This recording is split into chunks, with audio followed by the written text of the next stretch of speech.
kakšni jami, kjer je jamski človek, ki je bil močnejši in pametnejši, od drugih začel zatirati in jim kratiti svojim sojamskim ljudem njihove človekove pravice, bi rekli danes. Uradno se je ta zgodba začela seveda kasneje, 10. decembra 1948. leta, ko je Generalna skupščina Združenih narodov sprejela splošno deklaracijo o človekovih pravicah in to se šteje na nek način za začetek tega pojma, recimo. Začel bom z vprašanjem za njegovo ekscelenco, gospoda veleposlanika, in sicer, Mr. Ambassador, why did the mankind so late acknowledge the human rights issues? You know, my personal opinion is that the rights have always been there, of course, as you mentioned, since the Stone Age, and that the need to acknowledge them needed certain things. First, you needed something really horrendous to happen, and that happened with World War II. The slaughter, the gross violations of human rights on such a worldwide scale, on such a large scale, finally brought people together. But beyond that, you needed the technology and the globalization enough so that the whole world was focused on this issue. So I think we realized that we failed after World War I to have the League of Nations. We failed to really focus on the rights of individual humans. And then with the catastrophe of World War II, thank God, we finally came to focus as a global nation, all of us acknowledging that there are certain rights of individuals. In an ironic sort of sense, if it hadn't been for the horrors of World War II, we would still maybe be struggling with the need to come to that conclusion today. Thank you. Kaj bi dodali k temu, gospa do nedavnega varuhinja človekovih pravic v Sloveniji? Ja, hvala za besedo. Če smem samo jaz vprašati, ali je potrebno, da prevajam, kar je gospod veleposlanik povedal, ali razumemo? Vsekako razumemo, ne? Ker Slovenija je angliško govoreča država.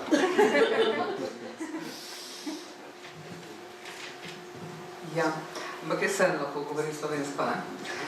Znam tudi angliško, ampak bom slovensko, ker je to tudi moja pravica. No, ampak poglejmo z drugačne strani. Jaz sem pred enim letom zaključila svoj mandat varuhinje človekovih pravic in po svoji osnovni izobrazbi sem zdravnica in se pred začetkom mandata praktično nisem tako formalno ukvarjala s človekovimi pravicami, čeprav sem kasneje v času mandata se naučila seveda, da sem se, ne, da se pravzaprav že vse življenje ukvarjam s tem že od vrtca in osnovne šole, ko sem se borila za pravice sošolcev, no pa malo šalo na stran. Mi radi govorimo, da se je svet začel z nekim določenim datumom, ne, in štejemo čas od Kristusa in po njem, in štejemo človekove pravice od sprejema deklaracije, univerzalne deklaracije o človekovih pravicah. Ne. In seveda zgodovinarji in tisti, ki so to proučevali, imajo pa še en drugi datum, ki je pa nekako postavil začetek človekovih pravic v letu 2500 pred našim štetjem približno, ko je Kir Veliki na področju Perzije dal napisati v klinopisu nek glineni cilinder, ki ga hranijo kje drugje kot v angleškem nacionalnem muzeju. In tam je prvič napisano nekaj, kar lahko razumemo kot človekove pravice. Torej zamislimo si Perzija pred 2500 leti.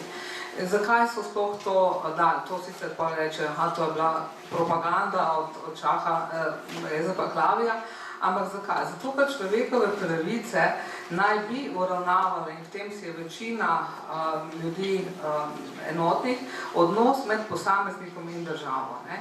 In lahko bi rekli malo drugače, ne, odkar je država v tem modernem smislu, je tudi neka vrsta ščitenja državljanov pred tem, kaj jim država lahko naredi. In dejansko je univerzalna pravica, univerzalna deklaracija o človekovih pravicah točno to, ne, zavaruje ljudi pred tem, kaj bi jim lahko neka država naredila. In zato tudi o tej pravici in o enakosti in o tem, kar govori deklaracija. Jaz moram priznati, da predno sem začela z mandatom, nisem vedela, kakšna je razlika med deklaracijo pa konvencijo, ker tega v času študija na medicinski fakulteti nismo izvedeli, pa tudi nismo se tako zares zanimali. Ampak tako zelo preprosto povedano, je deklaracija spisek želja, ki ne obvezuje nikogar. Je neki kod, po katerem naj bi se vsi ravnali ali pa k njemu težili. Medtem ko so pa konvencije seveda že del nekega pravnega reda za države, ki so jih sprejele. No in zato se vse nekako koncentrira in vrti v teh zadnjih 60 in malo več letih, ko pa uradno seveda govorimo o človekovih pravicah v tem modernem smislu. Ampak torej niso pa od danes te pravice, sem to dodala. Vprašal bi sociologa, ki je seveda tudi literat, vendarle, zakaj tako pozno se te človekove pravice pa kratanje človekovih pravic, to je se dogajalo po vsebini že tisočletja nazaj, ne? Kako to, da je človeštvo tako pozno se odločilo, da nekaj naredi v zvezi s tem, recimo iz sociološkega vidika? Hvala za vprašanje, dober večer. Jaz bom izmenično govoril v slovenščini in v angleščini, tokrat začnem v slovenščini. Moram reči, da seveda človekove pravice niso od včeraj, kot je ustrezno poudarila moja spoštovana sogovornica. Prav tako pa je res, da človekove pravice niso že od pamtiveka, nasprotno. Treba je reči, da ravno učenje na napakah, če so napake ime, ki ga dajemo lastnim, če so učenje na izkušnjah, na zgodovinskih izkušnjah, ne? In izkušnja je ime, ki ga dajemo lastnim napakam, lastnim pomotam. To je bila druga svetovna vojna. Ta je samo legalizirala pojem človekovih pravic, katerega začetka je pa vendar treba slediti v tisto z današnjega vidika omejeno, svoboda v antičnih mestnih državicah stare Grčije, kjer se svoboda in človekove pravice pojavljajo istočasno, ako tudi na podlagi suženjstva.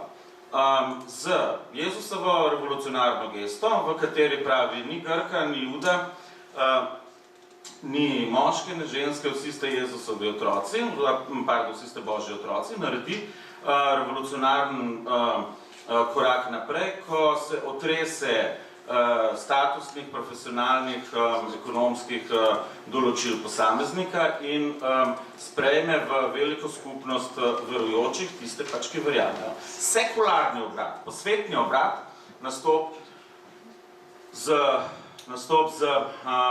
ne renesanso, pač pa z razsvetljenstvom, da bi v romantiki z poudarkom na privatnosti in avtonomiji dubu tiste poteze človekovih pravic, o katerih govorimo danes in katerih legalizacija, ki je navzlic dejstvo, da kot korektno podarja bivša ombudsmanka, ni sestavni del legalnega reda mnogih držav, pa vendar se je na mednarodni ravni uveljavil kot neke vrste customary law, se pravi, da ga vsaj med vrsticami sprejemajo. No, in ta zgodba o človekovih pravicah je zgodba, ki je zgodba o željah. Se pravi, kako braniti to osnovno dostojanstvo človeka, ki je inherentno, ki je notranje sodobnemu razumevanju človekovih pravic. Napačno bi bilo sodobno razumevanje človekovih pravic izvažati na predhodna zgodovinska področja, ker ta pojem ni bil tako razvit in tako legalno kodificiran kot danes. Da pa je to zahodni koncept, ki danes poskuša veljati globalno, je pa prav tako ni nobenega dvoma. Ampak na vse zadnje je pa zahodni koncept tudi zahodna matematična pismenost, delitev časa in na vse zadnje kapitalizem. No, to za začetek. Tone Kočevar, moj kolega, ugleden novinar slovenski, je dolgo časa preživel na področju, kjer so bile človekove pravice pravzaprav sestavni del političnega programa v nekem obdobju v srednjeameriških državah. Kaj lahko poveš o tem? Kakšne so bile tvoje izkušnje, kako si opazoval in kaj si zaznal v teh prizadevanjah? No, jaz sem večji del svoje novinarske kariere živel na področjih, kjer so bile človekove pravice zelo načrtno kršene, tudi zadnjih 16 let, ko sem pokrival Vatikan. Tam je morda najbolj intenzivno danes kršeno to, kar čemu rečemo človekove pravice. Srečal sem se pa s temi človekovimi pravicami zahvaljujoč Jimmyju Carterju in njegovi, ti se boš dobro spomnil, strašni kampanji o človekovih pravicah v Srednji in Latinski Ameriki, ki je bila del hladne vojne, seveda, ne? Ampak na zahodni polobli je bila veliko starejša ta bitka za, saj na videz, za človekove pravice, v resnici šlo vendarle za boj med poloma, ne? Med Kubo, ki je takrat igrala za Ruse, in med vsemi, ki so igrali za Američane. Takrat, pa še danes mislim, da ni bilo nič slabo, da je Jimmy Carter to akcijo vodil, ker je predvsem pripeljal do tega, da so ljudje o tem začeli govoriti in razmišljati, ne? Na en stran so pa začeli zagovarjati, da človekove pravice, da nimo Kubanci seveda imajo, saj jedo, ne? Medtem, ko jih drugi nimajo, ker nimajo za jest, ne? In ko so se vse te stvari vendarle razpletle malo bolj, ne, v naslednjih letih, morda kakšnem desetletju, je vendarle postalo jasno, da seveda na Kubi, čeprav so imeli za jest, ne, človekovih pravic niso poznali niti oddaleč, tudi danes jih ne. In da seveda tam, kjer so pa smeli na videz govoriti, ker so hoteli, pa so bili lačni, seveda to tudi ni človekova pravica, ne. Tudi če pogledamo danes, mislim, da problem pri nas, kar zadeva človekove pravice, je to, da je zmeri več lačnih in revnih, ne. Tudi to, mislim, da je to morda celo prva in bistvena, ne. No in v vseh teh letih nekako pol začneš razmišljati o tem, ne. In tudi, ko priješ domov, ugotavljaš, kaj imaš in česa nimaš, ne. Vse tisto, kar se ti je zdaj prej morda samoumevno, prideš po ne vem kolikih letih v Latinske Amerike nazaj, pa ugotoviš, da pravzaprav ni tako, kot si mislil, da je, ne.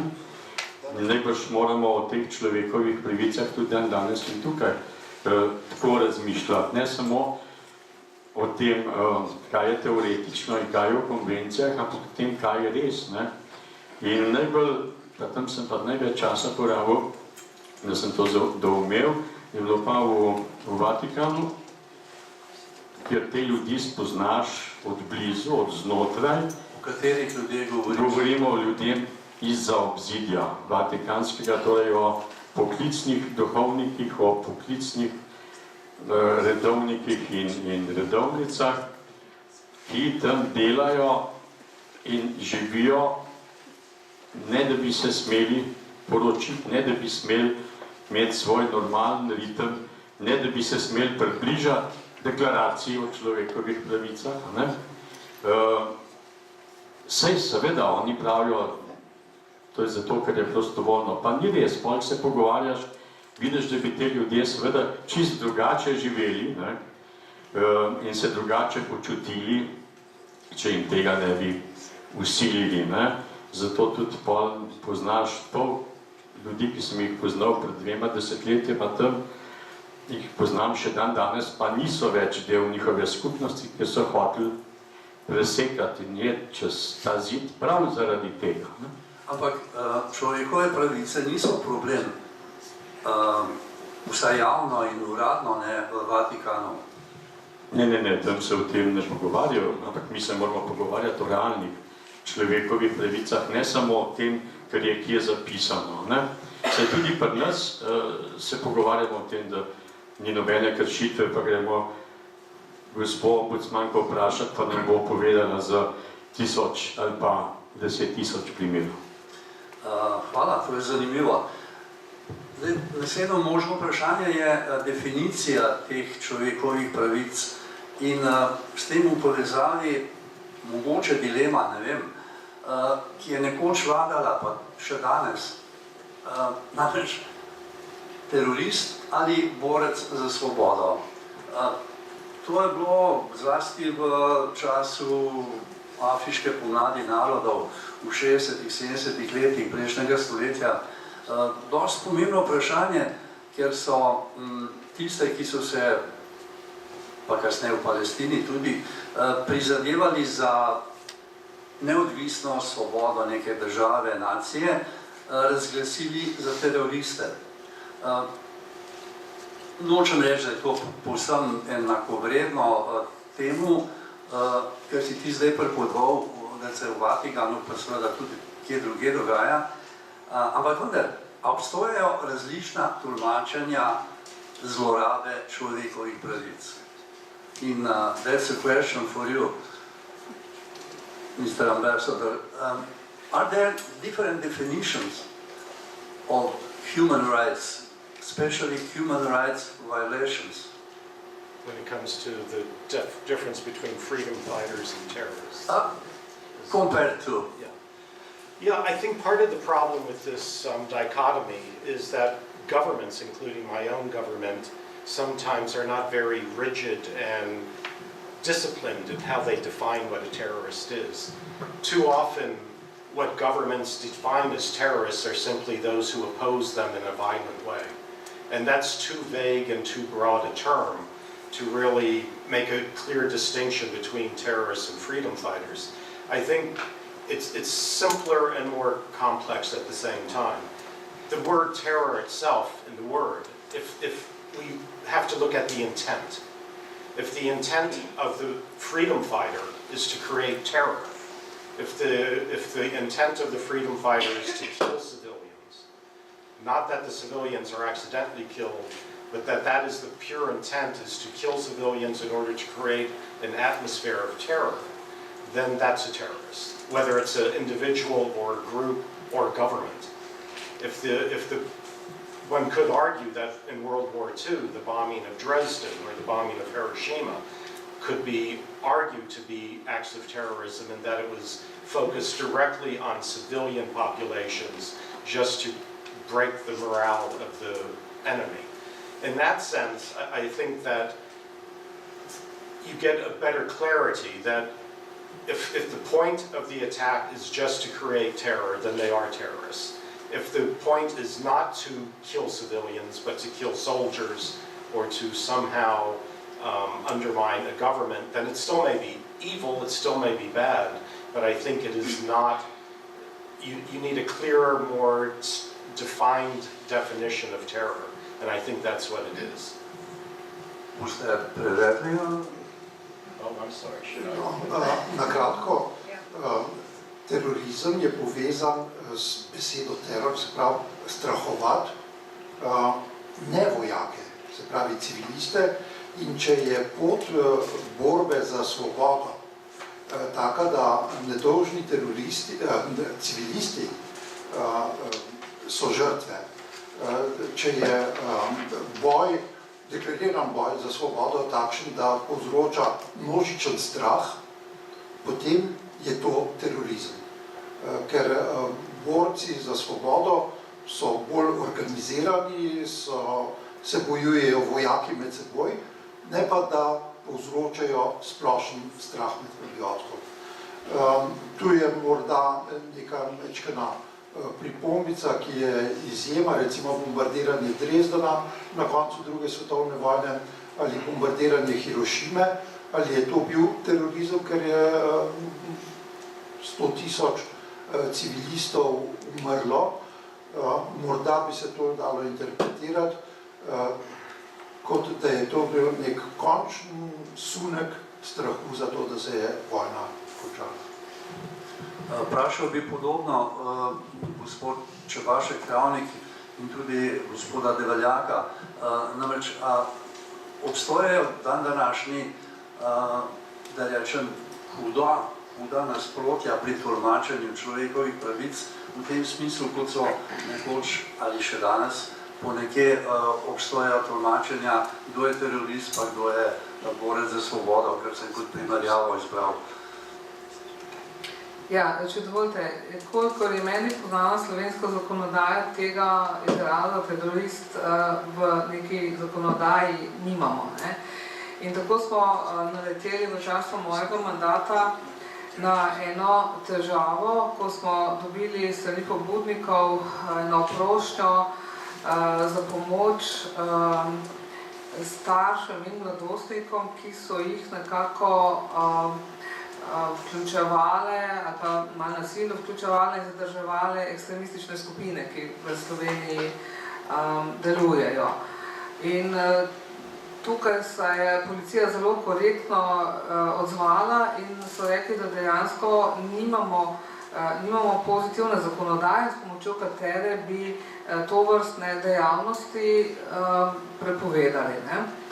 Zdaj, izraz terorizem se uporablja zelo široko in jaz bi rekla, da poleg te potencialne nevarnosti, ki sem jo omenila, obstaja lahko tudi okoljski terorizem. Ne? Pa ne v tem smislu, da so Greenpeaceove aktiviste obdolžili za terorizem v Rusiji, ampak gre za to, da so seveda vedno v ozadju ljudje, ampak da so korporacije, ki dejansko uničujejo ne samo ljudi, ampak vse življe s izpustom ali pa z nekimi dejavnostmi in ki dejansko tudi nimamo v Sloveniji, vsaj ne zakonodaje, ki bi jih uspešno zamejila. Tako da ta pojem terorizem nekako lahko gledamo čisto na tej osebni ravni, kot je gospod ambasador povedal, v smislu ubijanja, lahko gledamo v smislu nekega terorja, ki je lahko nek psihični teror ali pa teror vrstnikov, lahko kot okoljski teror, skratka. In ker je pojem dosti nejasen, se tudi težko tudi na svetovni ravni nekako dogovorimo, kaj je. Ne? In z izrazom terorist se zelo hitro operira in označuje določeno skupino ljudi. Jaz ne vem, kdaj bojo in katere ljudi bodo zdaj v Ukrajini imenovali za teroriste. Pričakujem, da se bo tudi tam pojavil ta izraz. Tako da jaz se ne bi upala definirati, kaj terorist je, bolj kaj terorizem je. In terorizem vedno pomeni neko zlo, ne samo za enega človeka, ampak za človeštvo. Gospod Devaljak? Predvidom imamo izvrstnega, predvidom imamo imenitnega tolmača, tako da bom v slovenščini se približal pojasnilu razlike med ali pa različnih vrst terorja. Z kratko ločnico med srednjeveškimi vitezi in asesini na eni strani in sodobnimi teroristi, kot na primer tisti, ki so pilotirali oziroma asistirali pri zrušitvi dvojčkov v New Yorku in Pentagona v Washingtonu. V srednjem veku je moralni kodeks, ki veže, na vzlic geografske razdalje veže srednjeveške asasine, ki so operirali na južnih obalah Črnega morja v 13. stoletju in srednjeveške evropske krščanske viteze, torej veže etični kodeks, ki izhaja iz spopada 1 na 1. Asasini so po dolgoletnem šolanju bili trenirani za to, da se vtihotapijo oziroma pretvarjajo kot dvorjani, zato znanje jezikov, kulture, pomembna je bila dobra izobraženost, zato da bi v izbranem trenutku lahko od blizu, brez uporabe orožja, ki deluje nadaleč, se pravi ne strup in ne lok, izvedli regicid ali pa tiranocid. Se pravi, umor izbranega posameznika kot nosilca politične in ekonomske moči, ki je po presoji grupe odgovoren za trpljenje, za skupinsko trpljenje. Ampak gre za spopad enega na enega, ker, da tako rečem, obstranske škode, se pravi smrti nedolžnih civilistov ni. No, to etiko zoperstavimo etiki, če je to beseda etiki, samomorilskih pilotov v znamenitem septembru, ki so odnesli sabo smrt nedolžne žrtve. No, tukaj se vidi, da ne glede na to, da gre pri obeh za muslimane, tako pri asasinih, kot pri samomorilcih iz 11. septembra za muslimane, da vlada med njima velika, med tema dvema skupinama ali pa načinoma delovanja, velika pojmovna razlika. Zato ne smemo tlačiti vseh v isti koš. Kar pa se tiče razlike med borci za svobodo na eni in teroristi na drugi strani, se je pa treba samo vprašati o zornem kotu, z katerega se definicija razlike med obema potegne. Če se ozremo na preteklo zgodovino tega prostora, potem seveda moramo ugotoviti, da so bili partizani v legalnem, množično medijskem in splošnem javnem diskurzu, govorici za časa druge svetovne vojne, klasificirani kot banditi, kot teroristi, kot tisti, ki so onstran zakona. In v časih, kakršni so danes, ki karakterizira globalni kapitalizem z vsem svojim izkoriščanjem vred na eni in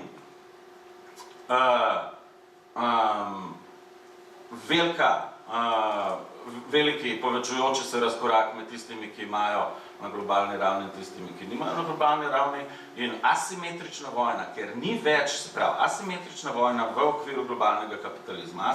Asimetrična vojna preprosto pomeni, da ni več vojske, ki bi se soočala z vojsko, ampak gre za posamezne igralce na svetovnem odru, ki niso več utelešeni v državah. No, in zato je seveda teror, ki ga je treba, po mojem mnenju, dojeti kot metodo, teror lahko zelo nevaren. Zato, ker seveda manipulacija strahu je tista, ki žene vodo na mlin političnim ciljem, ki naj bi jih teroristična metoda poskušala uresničiti. Tone? Ja, jaz mislim, da je zelo veliko krat od novinarjev veliko odvisen v tem modernem obdobju, kako in komu nalepimo kakšno etiketo. Ne vem, bom začel pri bazoviških junakih v Trstu, ki so bili in so še dan danes junaki za nas, za ves slovenski narod, če zlasti za Slovence onkraj meje. Za Italijane so bili teroristi, ostajajo teroristi in so za vekomaj zapisani kot teroristi, ker je bil pogled z ene strani tak, z druge pa tak. Takoj potem so prvi fašistični teroristi požgali Narodni dom, ampak so bili in še vedno veljajo za junake. Na italijanski strani za nas bodo vedno teroristi. K temu se zatekam zato, ker sem se potem korekoč vsak dan kot novinar srečeval s dilemami. Kdo je terorist, kaj boš napisal, da je terorist ali da je borec za svobodo ali da je gverilec. Vem, v Nikaragvi so bili sandinisti, banditi in teroristi, dokler niso zmagali. Vsaj za večji del tega medijskega prostora svetovnega. Čez 3 mesece so bili teroristi tisti, ki so se borili proti njim, za njih, in borci za svobodo, ta isti kontrasi, za drugi del. Tako kot so bili prej sandinisti, seveda borci za svobodo za en del. In to se nam dogaja nenehno, to se nam bo zdaj zgodilo, kot je že rekla gospa Čepaškova, in verjetno se nam že, kdo je terorist ta trenutek, ker včeraj in danes smo že na tej meji, ko bodo te etikete padle in potem ostale za dolgo časa. A so teroristi tele, ki so že zleteli ven, ta boksar, pa tele, ki so že iz igre sicer izpadli, pa še kar nastopajo, ne? Ali so teroristi te, ki so prevzeli pobudo in zaenkrat niti ne vemo dobro, kdo so, ne? In kdo jih vodi, ali je terorist predsednik, ki je poslal nadnje, ne vem, vojsko, predvsem pa stari aparat policijski, ki deluje še vedno verjetno malo pod vplivom starih sil, če jim tako rečemo, ker pri nas je to modern uporabljati. Skratka, novinar se srečuje nenehno s to dilemo, se ti verjetno tudi, ne? Se smo tudi, ne vem, tu pa malo se nekaj časa kot novinarji takrat romantično gledali, pa skoraj slavili, pa smo ugotovili, da so Urugvaj pripeljali nekaj manj kot v srednji vek, zato ker sploh niso imeli koncepta, ne? Ampak so ostali v zgodovini kot borci za svobodo. V resnici so bili pa zelo majhna skupina. In če danes pomisliš, so bili teroristična skupina, ne? Ampak v času, ko so nastopali, so imeli en določen ali pa v Argentini si imel še manjše skupine, ne? Svetlejšo pot v Peruju. Tisto pa sploh, ne? Sendero Luminoso je bilo sploh nekaj groznega, ne? Ampak v Argentini so bili pa, jaz sem vprašal enega od voditeljev teh poimenovanih verilcev in borcev za svobodo, koliko vas pa je, ne? Koliko imate pa podpore? Je prav vsak svojo familijo, toliko da bi jih dal kombi, ne? Koliko vas je pa vsega skrb s familijam vred 5000, ne? Ampak oni so v mednarodnem okviru veljali za veliko osvobodilno gibanje, ne? To so stvari, ki jih pol premeljaš čez 30-40 let in se skušaš, se ne moreš popraviti, ne? Ampak si recimo nasedel, da so to veliki borci za svobodo, ki imajo cel narod za sabo, ne? To se dogaja danes vsak dan. Ja, pri čemer je pa tako, ne, da so tudi, da rečem, svetli primeri, ne, vzemimo Nelsona Mandelo. On je 27 let, če se ne motim, prebil v zaporu, zato ker je bil obsojen kot terorist. Kot predsednik je dobil pa Nobelovo nagrado za mir, ne. Tako da so različni možni pogledi na stvar. Se to isti pogled, ne? Ravno tako je imel takrat etiketo terorista, potem je pač zgodovina pokazala, da to ni bilo to, ne? Ja, s tem, da tisti, ki si jih omenjal, niso na tej ravni, ne? Ja, ne, se vsi ne morajo biti na tej ravni, ne? Se je tudi verjetno danes te, ki nastopajo v Ukrajini, nihče od njih ni na tej ravni, ne? Ampak je pa na ravni, da ubijajo eni pa drugi zdaj, ne? Mr. Ambassador, human rights, how to implement them efficiently, correctly, everywhere? I wish I knew. I think one thing, and one of my great personal disappointments, is that after the Cold War, I thought there would be better cooperation between East and West and North and South in order to ensure greater human rights throughout the world. The Cold War was really a barrier. We had our side, the Soviets had their side, and we turned a blind eye when there were human rights based on people that we wanted for other realpolitik reasons. After the Cold War, there should have been more cooperation. So I guess my answer is, we still have failed so far. There should be greater cooperation between the EU and Russia and China and other countries to really have a concerted effort and a consistency in sanctions, in reprimands, and whatever we do, we should make sure that there's a single standard, so that whatever country where there are violations, that the world is speaking in unison of what has to be done in order to rectify the situation. And we still lack that consensus among nations. But then you have, for example, North Korea, which was exposed a few days ago as a great evil. United Nations Commission for Human Rights published a declaration, and in Pyongyang they said, well, it doesn't concern us. we are the best of the best concerning the human rights. Yeah, So, North Korea is unique in that they're really impervious to sanctions. They don't care if their people are suffering, and they don't care if they don't develop technologically or any of the comforts that the rest of the world seems to want. So the sanctions and reprimands and things like that are not going to work with North Korea, unfortunately. That would be up to China, frankly, as their support in order to moderate them. The only other alternative is intervention. And the UN is not going to ever sanction intervention in North Korea. so what's the greatest problem in implementing the human rights all over the world? Is it the will of the people or the wisdom of the government or I what? think it's several things. I mean, one is that you do have, as I've already mentioned, the United Nations there's no consensus. If there's a crisis in Egypt or Syria or Ukraine, there has to be a greater concern for the people of that country and not for the specific interests of particular nations, whether it's the United States or Russia or the Arab League or whatever. And there isn't there.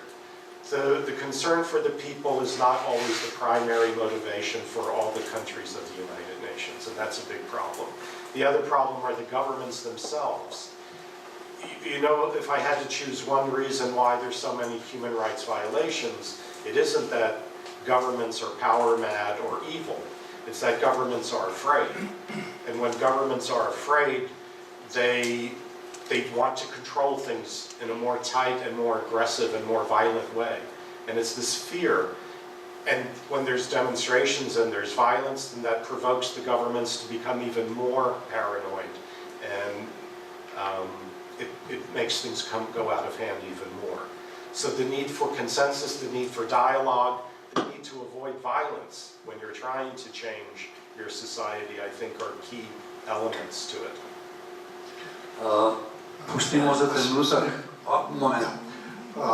Prvo vprašanje je bilo, kako vidi gospod veleposlanik prihodnost globalnega reguliranja človekovih pravic.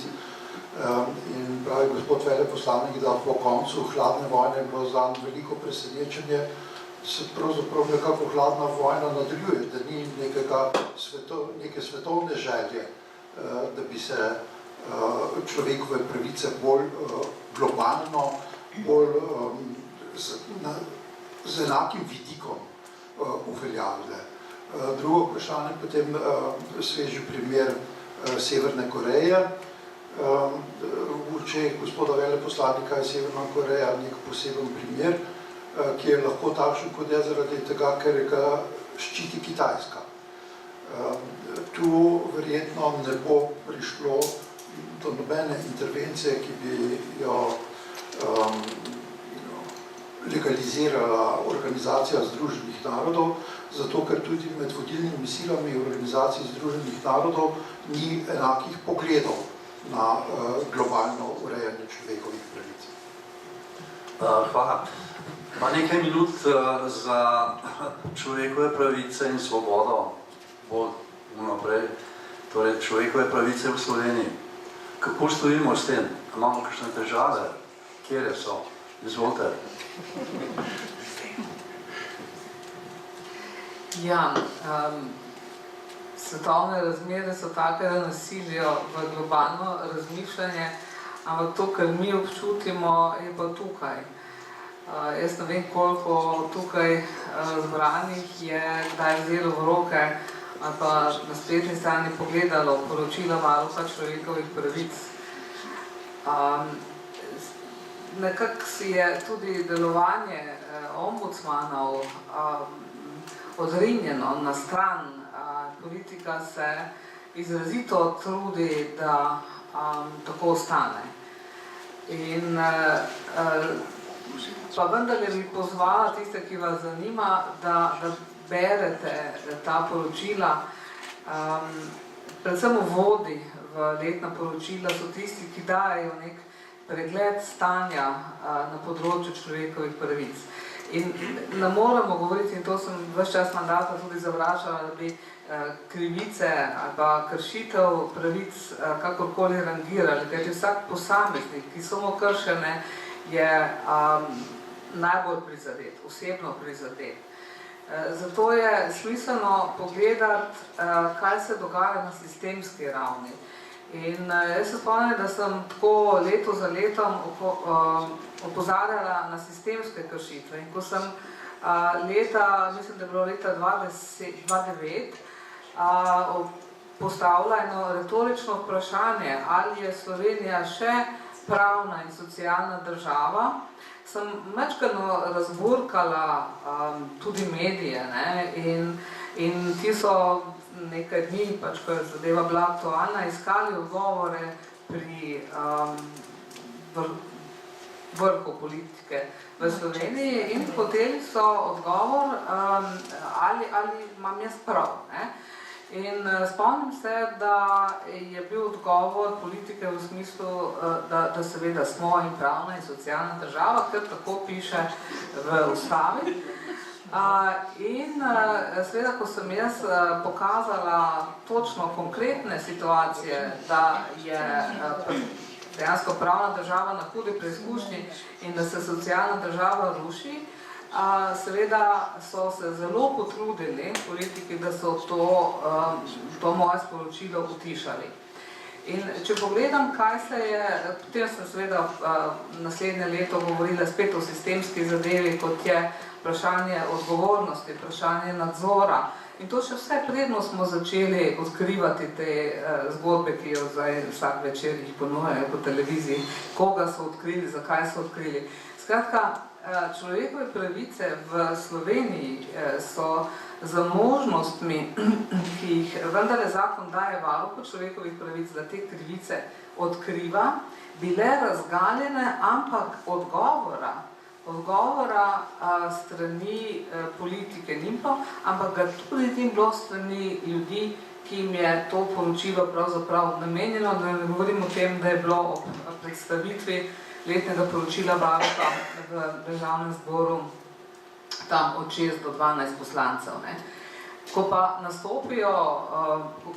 nastopi predvolilni čas, ne, pa prav bodite pozorni, kmalu se bo ta čas pojavil, prepričana sem, da ne bo nobenega kandidata, ne za evropske, ne za lokalne volitve, ki ne bi o človekovih pravicah govoril. Ne. In ko pridemo iz tega generalnega nivoja, govoriti o človekovih pravicah, do tistega osebnega nivoja, pa konkretnega nivoja, pa jaz ne poznam veliko ljudi, pa poznam jih mogoče 5-6, ki res vedo, zakaj gre. Skratka, te mobilizacije za varovanje, za borbo za človekove pravice v naši družbi ta hip ni nihče sposoben spodbuditi. Doktor Beljak, gospa je povedala, da politiki odrivajo na stran človekove pravice, da jih v nekem smislu zlorabljajo, če lahko tako rečem, ampak zanimivo je, da pa tem ostanejo nekaznovani. Zakaj?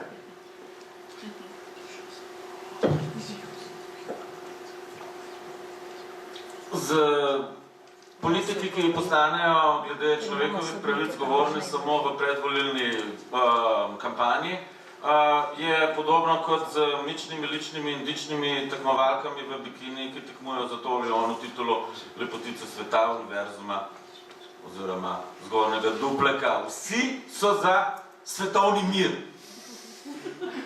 Isto, kot so vsi politiki za seveda zaščito človekovih pravic. Zakaj je človekove pravice tako težko braniti? Saj sem rekel, človekove pravice so deziderata, so seznam želja, da tako rečem, ki jih je težje izpolnjevati, kakor skrbeti za to, da mašinerija funkcionira naoljeno, brez kamenčkov na tračnicah. Taka poročila so kamenčki na tračnicah, ki pa ne iztirijo vlaka, ker zakaj ni nobenega spoštovanja, kaj šele odziva, stvarnega odziva na poročila, vedno bolj kritična poročila Urada za varuha za človekove pravice. človekove pravice najbolj abstraktne pravice. To so pravice tisti, pa pomislite, ne, po teoriji koncentričnih krogov identitet imate v središču posameznika, ki pa še preden zadiha, je določen z lokalno, krajevno, nacionalno, jezikovno identiteto, regionalno, ne, zdaj smo Slovenci, Evropejci, ne, transatlantski potovalci, samo za tiste, ki imajo največjo sposobnost empatije, sposobnost uživetja v kožo drugega, ne, smo tudi člani tega velike skupnosti človeštva. Ne. No, po eni strani samorazvidne, po drugi pa najbolj abstraktne. In ker ni legalnih mehanizmov, ki bi sodno in izvršno moč prisilili v reakcijo na poročila o kršitvi človekovih pravic, ne, se seveda lahko vsi pretvarjamo, da je to pravzaprav ombudsman, varuh človekovih pravic, neka domislica vsega sitih skandinavcev, ki so pretirano politično korektni. Ne. No in na približen tak način se pa pravzaprav obravnavajo tudi kršitve človekovih pravic, ne samo v naši državi. Edini trenutek resnice potem takem za politike bi bile volitve, ne, ampak tam pa bodi si, da ljudje ne kažejo svoj gnev, bes ali pa karkoli jezo nad početjem politikov, mogoče edin z abstinenco. Pa bodo politiki kar naprej počeli to, kar počnejo in volilci bodo trpeli, kot trpijo. Abstinenca je pogosto pridipravka. Mislim pa, da je potrebno več ugraditve zaščite človekovih pravic v zakonodajo z zagroženimi sankcijami. Ne? Ampak zdaj, človekove pravice lahko razdelimo v neke 3 kategorije ali 3 generacije, da tako rečem. Ne? Najprej državljanske in politične pravice, ne? Potem socialne in ekonomske pravice, ne? V 3. generaciji pa pravice, ki temeljijo na kolektivni solidarnosti, ne? To so pa tudi okoljske pravice, ne? In ki imajo najmanj podpore trenutno. Ne? No, in medtem, ko smo se navadili na politične, na državljanske, pa na socialne in ekonomske človekove pravice, še nismo čisto navadili, čeprav z vsakim dnem bolj vsakim dnem natančneje lahko opazimo, kako bi pravzaprav kako ima pravzaprav zdrava pamet zadela žebljico na glavico, se oproščam, s tem, ko pravi, če odpravimo revščino, bomo zagotovili pogoje za zaščito človekovih pravic. In to mislim, da je toliko preprosto, kolikor je tudi natančno. Tone, še en tak pogled, ne ravno iz vesolja, ampak iz tujine na Slovenijo.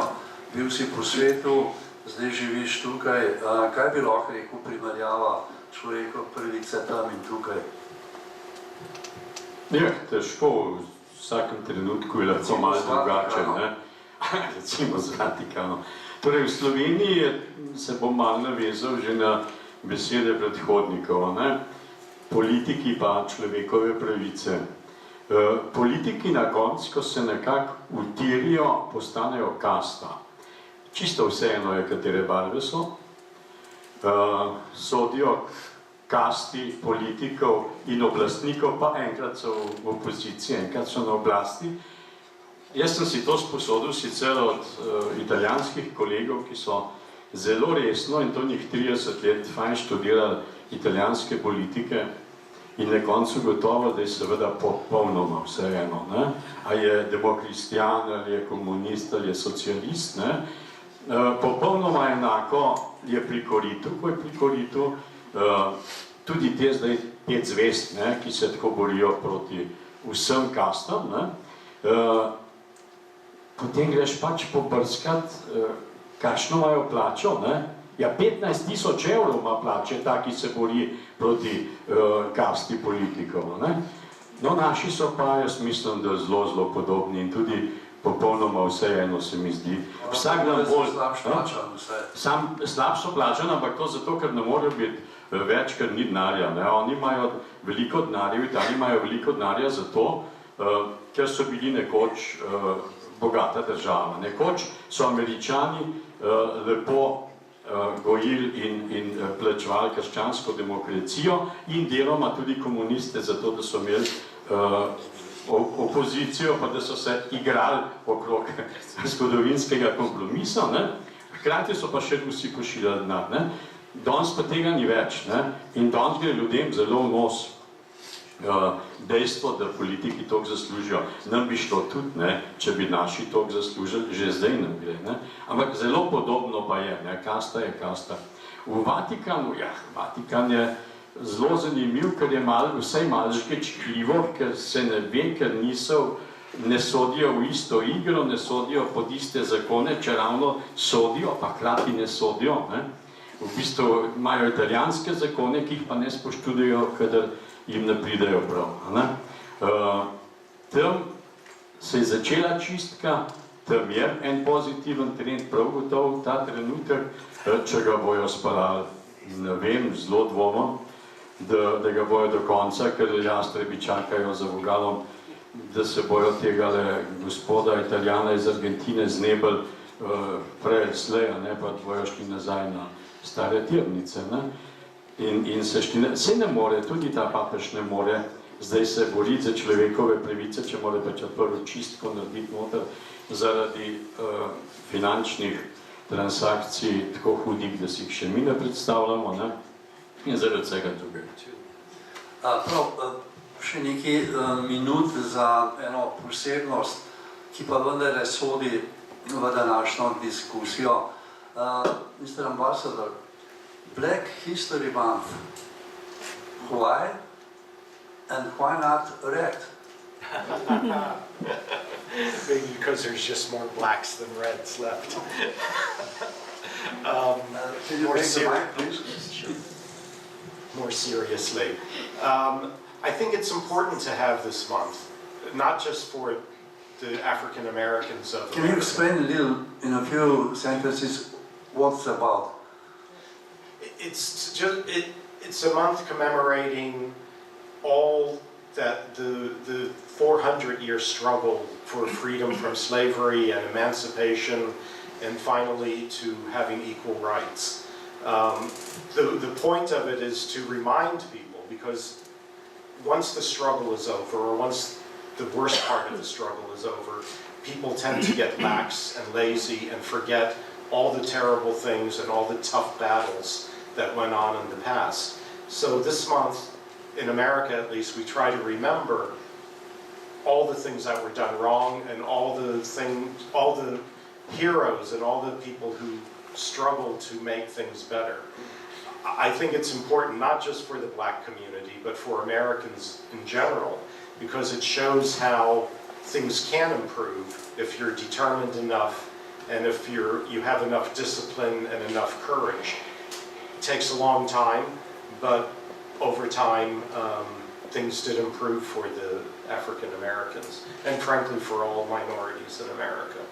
But it doesn't apply to the Red Indians. It does, in the sense that also Native Americans also have had terrible discrimination, and still do in certain parts of the United States. Not legal discrimination or political discrimination, but social. I know I have relatives in Arizona who, when they lived in New Jersey, loved Native Americans, but as soon as they moved to Arizona, they developed a terrible prejudice toward them. So there's still that. But the legal rights of the Native Americans has dramatically improved over the last 100 years, for sure. But really, why not also Red History Month? You know, I think it would be better perhaps to expand the month rather than to have a different month for every color. We'll soon have a rainbow year. It might be better to have a month that is more inclusive, to include Native Americans or gay rights or Hispanics and others, all who have struggled for their individual rights over the centuries. Thank you.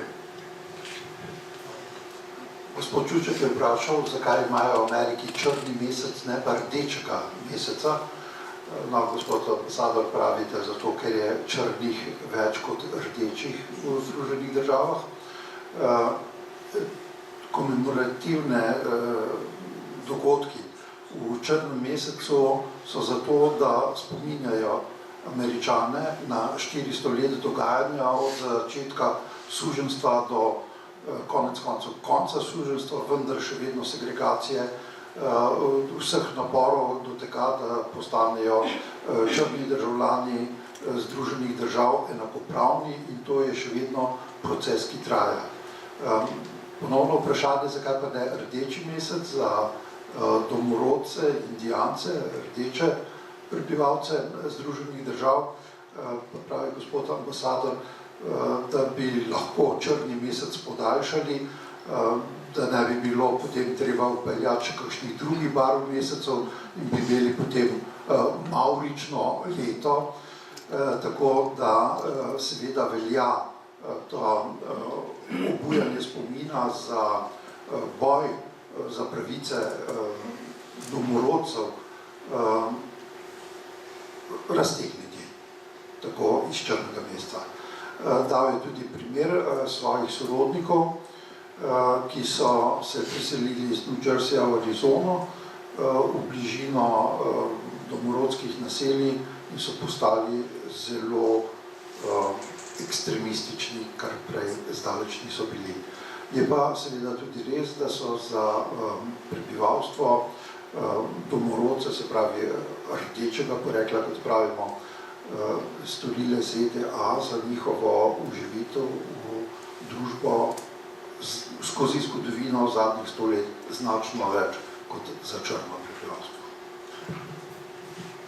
Hvala lepa. Proti koncu gremo, jaz bi sam še eno vprašanje imel za vse goste omizja, in sicer ali bo kdaj bolje, mislim, pri človekovih pravicah, in bom začel z vprašanjem za neslovensko govorečega uglednega gosta. So, Mr. Ambassador, concerning the human rights issue, will it get better? It'll get better, and then it'll get worse, and then I don't think that we should be too optimistic.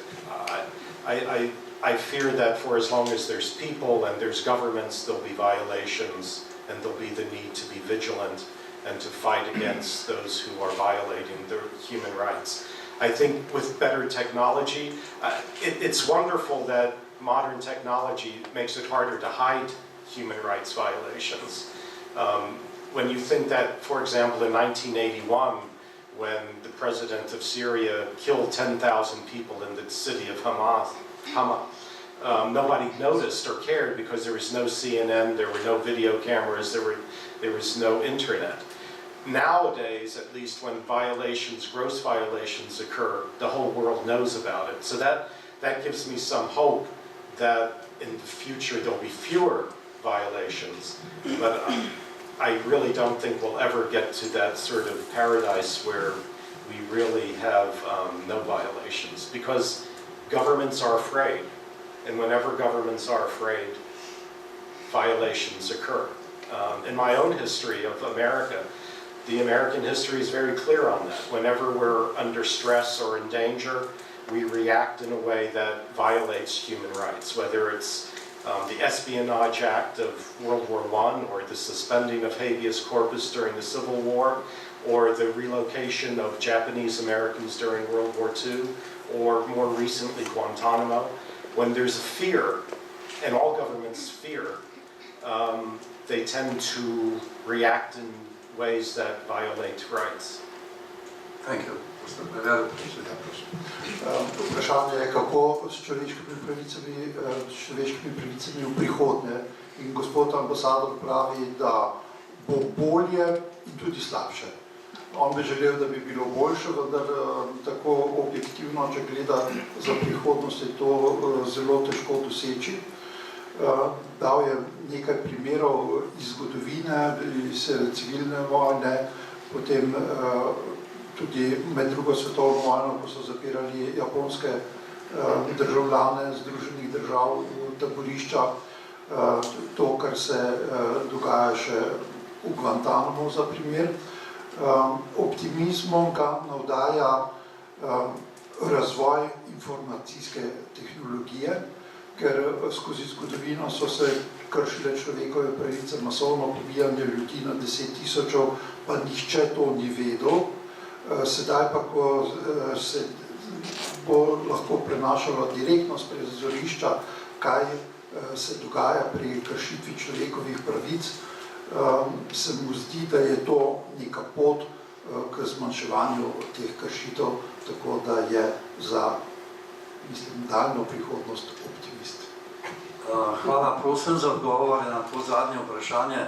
Kaj se lahko obetamo še vsakega od vas? Jaz sem prepričana, da tako splošno oceno o izboljšanju pa o slabšanju človekovih pravic prihodnosti praktično ni mogoče podati. Če pa gremo pogledati bolj specifična področja, ne, in jih recimo gledamo skozi konvencije Združenih narodov, ki vendarle so nek pravni akt, ne, pa vidimo, da so področja, na katerih se izboljšave dogajajo, počasno, ampak konstantno, in to me navdaja z nekim upanjem. Vendar so to res tako zelo specifične zadeve, recimo konvencija proti mučenju in drugim nečloveškim dejanjem je nek mehanizem Združenih narodov, ki ga sprejema vedno več držav in se vsaj na tem nivoju omogočajo pogledi v državah, ki so pristopile k konvenciji. Tako da, kar se tiče mučenja, je seveda situacija nekoliko bolj optimistična, ne. Kar se tiče pravic otrok, se nekako vrtimo v nekem krogu, ampak vendarle je prišlo vsaj do enih premikov v smislu, da je otroško delo, zasužnjevanje otrok pravzaprav neko neetično ali pa nesprejemljivo dejanje in države, ki so na to opozorjene, vsaj odgovarjajo na to. Če gledamo pravice žensk, tudi na tem področju se premika. Vse skupaj je še daleč od optimalnega, kaj šele idealnega, ampak te skupine, ki sem jih zdaj omenila, te dejavnosti imajo seveda v ozadju neke ljudi, ki so motorji teh dejavnosti, ki so se pravzaprav posvetili tej dejavnosti, posvetili svoje kariere poklicne in seveda uspeli prepričati tiste, ki imajo denar, da vsaj ta področja nekako razvijajo. Namreč stvar, o kateri danes nismo govorili in ki jo je vendarle treba izreči, da so človekove pravice zelo povezane z denarjem. In to vse, od političnih, državljanskih do pravic druge in tretje generacije, posebno okoljske, ne, in kjer je za lobiranje, za to, da se te pravice uveljavljajo, potrebno nabrati vsaj toliko denarja, kot ga imajo tisti, ki jih kršijo. Vemo pa, da je to en skoraj nemogoč projekt, razen kot rečeno v nekih ozko specifičnih projektih, ki jih pa države tudi selektivno podpirajo, ne. Mednarodno ali pa globalno, če hočemo, ne. Vemo, da so razni skladi, ki skrbijo za neko okoljsko reševanje, tudi za to, da se poskrbi za pravice otrok, celo za demokracijo naj bi se poskrbelo s pomočjo teh skladov mednarodnih. Skratka, semena so posejana, zdaj koliko bo pa iz njih dejansko usklilo in potem zraslo, je pa stvar prihodnosti, jo ne upam napovedati. Hvala lepa. Gospod Beljak.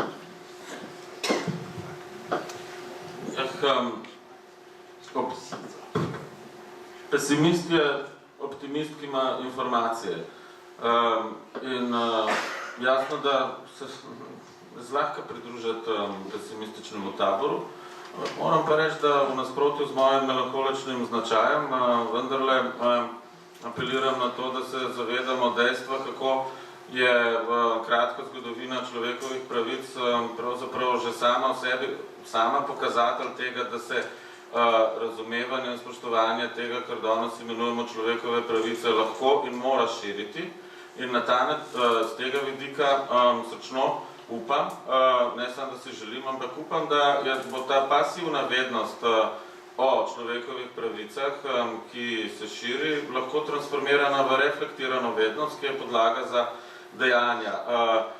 Dejanja, kera dejanja, kakšna dejanja? Dejanja, ki skušala zavreti tiste kršitve človekovih pravic, ki kršijo to, kar je v jedru človeka kot posameznika. To pa je dostojanstvo. Če človeka dojamamo kot cilj sam na sebi, ne pa kot sredstvo za dosego tega ali onega posebnega cilja, te ali one posebne skupine, potem je seveda dostojanstvo tisto, ki je ključno. Dostojanstvo pa v 10-urnem delovniku, ki traja 6 ur na teden, v prekarnih delovnih razmerih, seveda ni mogoče dosegati. To z drugimi bolj preprostimi besedami pomeni, da se ne moramo pogovarjati o zaščiti človekovih pravic, če se ne pogovarjamo tudi o, da rečem, krizi kapitalizma in morebitnih izhodih iz kapitalistične dileme, ki je v tem, da proizvaja pogoje, ki pravzaprav spodbujajo kršitve človekovih pravic, ako tudi so človekove pravice kot pojem, tiste, ki jih je kodificirala kapitalistična, ako tudi demokratična skupnost. In še Tone Kočevar. Jaz ne moram zdaj tako pametno še povedati. Ne, se nič ne hecam, zelo resno sem to rekel. Se bom spomnil Afrike, kjer dan danes tudi v begunskem taborišču vidiš ljudi s mobilnimi telefoni, ampak to ne pomeni, da ne umirajo od lakote in da jih ne pobijajo tisti, ki mislijo, da jih morajo pobiti, ker ali so drugačne barve, ali mislijo drugače, ali podpirajo nekoga drugega. Skratka, ne vem, ali bomo optimisti ali pa pesimisti, ampak dokler bomo mi živeli, pa še par generacij, kakšnih velikih sprememb, ker tudi vojne so še naprej.